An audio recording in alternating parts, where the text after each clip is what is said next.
Gimana kabarmu Lena? Alhamdulillah baik. Sehat-sehat ya? Sehat. Anak-anak gimana kabarnya? Baik juga. Baik. Bisa ini diceritakan sama kita, sama teman-teman di rumah. Anak-anak ini ada berapa? Dari umur berapa sampai yang paling besar? Kalau yang besar itu umurnya 17 tahun, udah kelas 3 SMA. Di SMA. SMA 1. Yang nomor 2 SMP 2 kelas 3 juga. Ya, SMP ya? Umurnya 14 tahun. Yang paling terakhir 4 tahun. Ini yang paling Iya, kecil ya, 4 paling tahun. kecil. Cowok satu-satunya ya. Ya, cowok satu-satu ahli waris dia.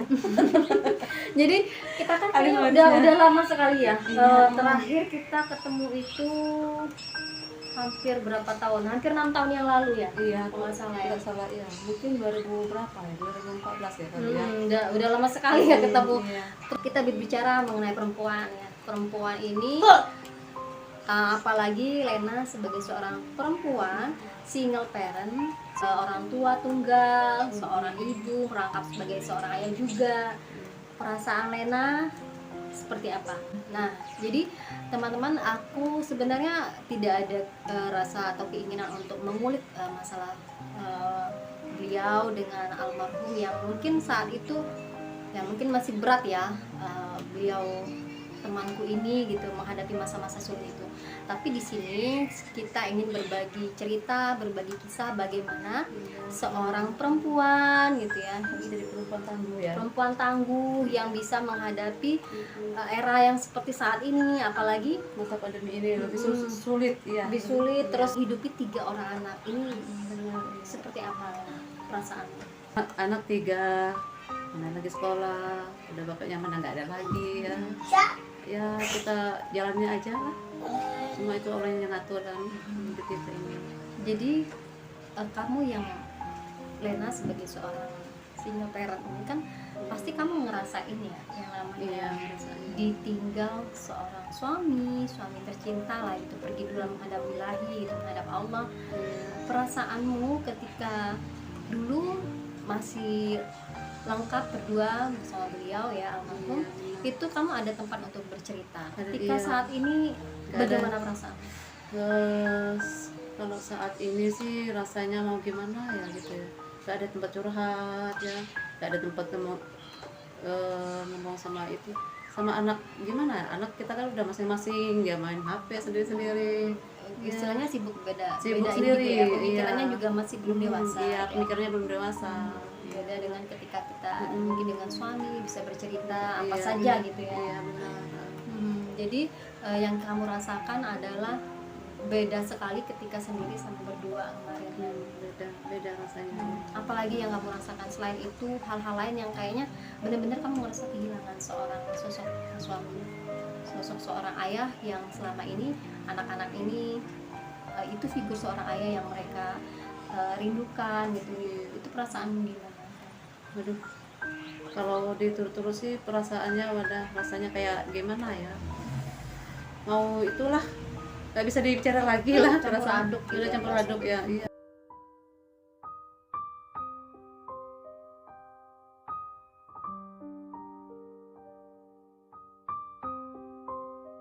Mengasuh 3 anak ini tidak gampang. Apa sih yang buat kamu kuat itu apa? Dari kehidupan yang sebegini banyak ujian gitu ya, banyak cobaan. Apa yang buat kamu kuat menghadapi hidup ini? Buat menghadapi hidup ini ya, demi anak 3 ya. Demi anak 3. Penyemangat hidup ini cuman anak lah. Anak, iya, anak yang 3. Jadi yang membuat motivasi kamu untuk terus berjuang itu anak. Anak, iya. Jadi demi mereka Demi kamu tetap mereka berjuang gitu. tetap berjuang, kita harus semangat. Tetap semangat. Iya, tetap semangat. Jangan kita nggak boleh kendor. Nggak boleh larut mungkin dalam kesedihan kemarin. Iya benar. Siapa saja mereka yang menguatkan? Keluarga, anak-anak ya. Keluarga, anak-anak, teman-teman juga yang support. Karena harus semangat ya. Jangan kita semua itu kita kembali kepada Allah ya. Memang sudah Takdirnya nggak bisa kita ulang-ulang lagi gitu ya, kayak gitu ya. Bisa diceritakan sedikit kronologi seperti apa? Kemarin sih awalnya paginya masih sehat-sehat ya.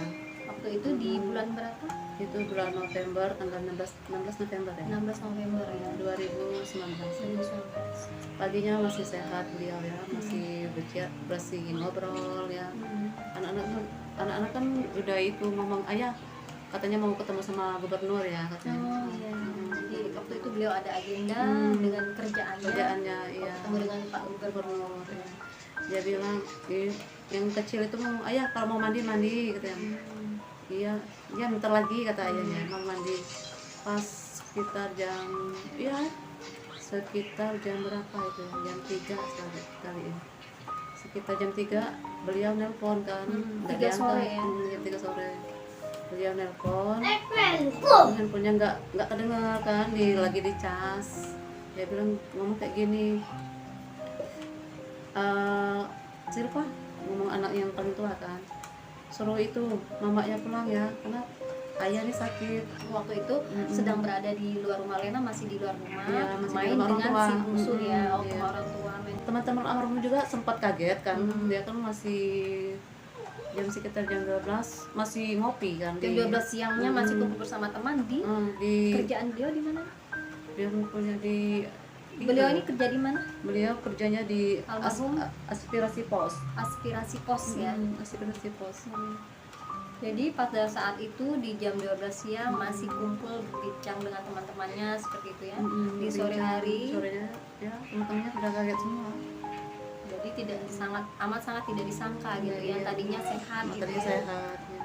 Firasat apa? Gak ada firasat apapun. Nggak ada firasat apapun. Kalau dia mau meninggal sih, saya nggak mau kemana-mana. Saya nunggu di rumah aja kan. Iya benar-benar kita nggak mungkin ya meninggalkan beliau kalau emang dalam keadaan sakit kan. Benar. Jadi pada saat itu emang dia sehat walafiat, gitu, melakukan aktivitas seperti biasa. Ya. Di sore hari dia mendadak rasa sakit seperti mungkin serangan jantung. Serangan jantung ya. Dokter bilang serangan jantung. Ya sempat kita bawa ke rumah sakit ya.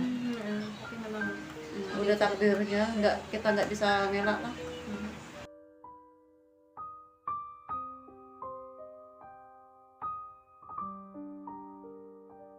Saya bisa memahami karena mungkin kalau kita kehilangan seseorang yang kita belum siap itu memang beda ya. Ketika keadaan mendadak pasti kita secara mental tidak kuat. Iya, belum kuat. Secara mental sih, secara gimana ya, diturut-turut tuh nggak ikhlas lah kayak gitu. Jadi setelah kejadian itu pemulihannya untuk kamu ikhlas bahwa kamu sekarang sudah ditinggal oleh seorang suami butuh waktu berapa lama? Kemarin sih hampir sampai sekarang sih masih ingat Jadi hampir 2 tahun itu masih rasa trauma, gitu ya. Iya. Masih rasanya terngiang-ngiang beliau terakhir nelpon gitu ya. Nelpon bahwa dia pengen ketemu gitu ya. Ini aku dalam keadaan ini sakit gitu. Ini aku sakit, tolong pulang cepat seperti itu ya. Iya. Telepon terakhir dari suami. Iya, itu terakhir kali. Itu juga nggak nerima handphone, nggak sempat bicara itu juga. Oh, jadi itu cuma SMS atau cuma SMS? Telepon pertama sih nggak diangkat. Oh, waktu itu kedengar. beliau telepon ke Lena, terus Lena nggak sempat angkat. Jadi yang dia terakhir itu komunikasinya adalah bentuk SMS pertama sih ketikannya masih bagus ya. Masih teratur, dia masih biasa.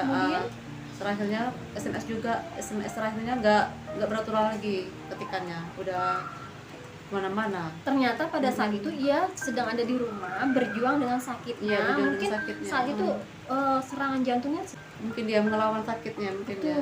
Jadi mungkin dia melawan sakitnya betul. Jadi teman-teman ya, untuk Lena ini saya kagum ya karena seorang perempuan single parent, ibu rumah tangga yang saat ini sendirian berjuang demi anak-anak. Ini luar biasa loh ya, namanya kita ditinggal oleh seseorang yang kita sayangi itu pasti harus punya mental yang kuat ya, fisiknya juga harus kuat ya. Iya, karena kalau kita sakit-sakitan siapa yang ngurus anak ya. Betul, aku setuju. Karena kalau kita larut dalam kesedihan terus kita badannya sakit, kesedihan kita jadi sakit. Kita hidupnya harus enjoy aja. Berarti harus istilahnya itu kita harus move on ya, harus tetap bisa kemarin hikmah ya. Kemarin sih belum sempat lah move on ya, masih teringat-ingat juga ya. Ya wajar lah, aku pikir sampai kapanpun pasti, karena ini adalah bagian dari kita ya, seorang suami yang pernah mengisi hidup kita, apalagi sampai berapa tahun kemarin? Oh, ya. 16 tahun. Nah, 16 tahun itu lumayan lama sekali. Jadi beliau ini, teman aku Lena ini, aku salut, dia punya mental yang kuat untuk menghadapi keadaan itu. Mungkin tidak semua orang gitu bisa kuat menghadapi kejadian seperti ini, dan beliau alhamdulillah sampai saat ini kuat, tegar, sehat, alhamdulillah. Itu yang penting kita harus kuat ya.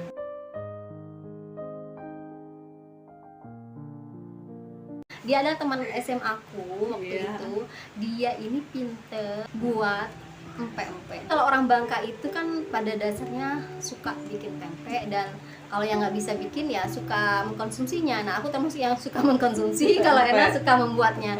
Nah, jadi pada saat itu aku inget banget dia bikin pempek. Kalau nggak salah juga masih kurang garam kalau nggak salah waktu itu ya.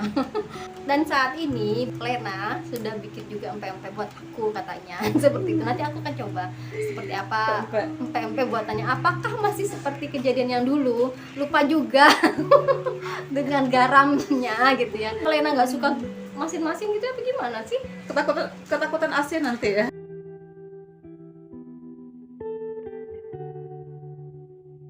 Bismillahirrahmanirrahim. Aku coba Len. Iya, silakan Meka.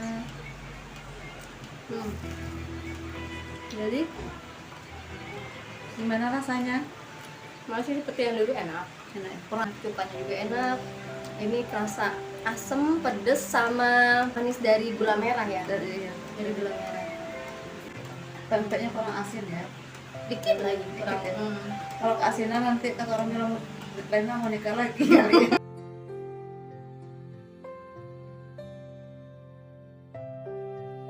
Alhamdulillah, jadi aku bisa silaturahim, bisa makan pempek.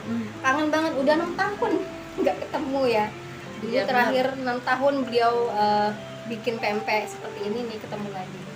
Alhamdulillah, ini hikmah. Jadi aku punya bros, aku beli bros. M-nya nggak dapet, aku dapetnya L. Kan nama temanku ini Marlena, cuma panggilannya Lena. Dapetnya L. Gak apa-apa lah ya. Ini buat kenang-kenangan gitu. Iya. Harganya jangan dilihat, Len. Aku tulus kasih ini, siapa tahu kan nanti bisa kalau pakai brosnya cantik gitu. Nah, suka nggak? Hai, suka dong. Aku doakan yang terbaik buat Amin. Lena, buat anak-anak. Insya Allah lah banyak jalan untuk membuka kesuksesan bagi mereka, Amin. rezeki bagi mereka dimudahkan. Insya Allah juga. Yang penting sehat, sama anak sehat, insya Allah berkah. Amin, amin. Amin ya. Ini kamu jangan lihat seberapa ini aku, karena aku tadi mampir ke toko, adanya ini ya. Mohon diterima. Oh ya, makasih Meta. Bukan sebagai apa-apa, cuma aku pengen gini loh. Aku sebagai perempuan ngerasain bagaimana seorang ibu ya. betul. Bagaimana kita menjadi seorang ibu tuh, bagaimana berjuang demi anak, itu aku ngerasain gitu loh. Dan teman-teman juga mungkin di rumah ngerasain bagaimana perjuangan seorang perempuan itu pasti kuat karena anak, karena cinta anak, karena kasih anak, kita menjadi kuat dan kuat. Ya, benar.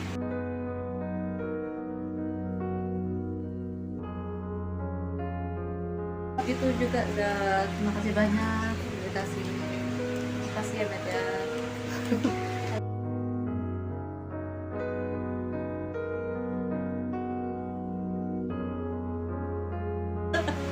Insya Allah, amin ya. Yang hidup kita ini kadang kita di atas, kadang kita di bawah. Iya, roda itu Ya, selalu roda itu berputar ya. roda ini ya benar, roda itu selalu berputar.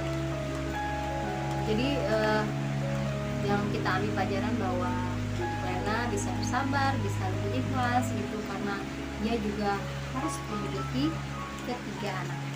Mudah-mudahan teman-teman di sana bisa mengambil pembelajaran dan hikmah dari perbincangan kita ini. Dan jangan lupa dukung selalu di mana? Di mana Lena? Subscribe di Meta Janiati. Subscribe, like, komen, dan share sebanyak-banyaknya di channel Meta Janiati. Masih ingat ya nama aku ya? Masih lah. Oke, sampai jumpa dulu ya. Assalamualaikum warahmatullahi wabarakatuh. Waalaikumsalam.